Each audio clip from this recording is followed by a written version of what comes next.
એ ગાય દેવતાઓ પાસે ગઈ છે. આજે પૃથ્વી છે ગાયનું રૂપ લઈને ગઈ છે અને કહે છે, દેવતાઓ કે અમે પણ દુઃખી જ છે.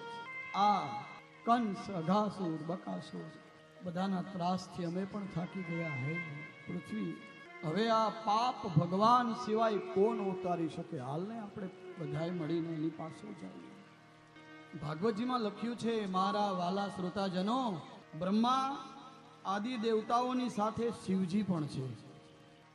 ગાયના રૂપમાં પૃથ્વી છે અને આવ્યા ક્ષીર સાગરમાં, ક્ષીર સાગર ભગવાન નારાયણની પાસે.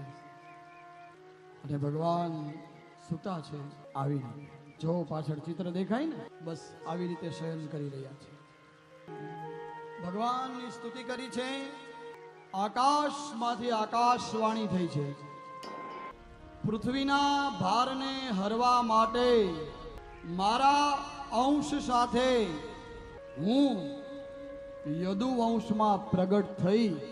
આવી આકાશવાણી દ્વારા બધાને ભગવાને સાંત્વના આપી અને ત્યાંથી વિદાય કર્યા છે.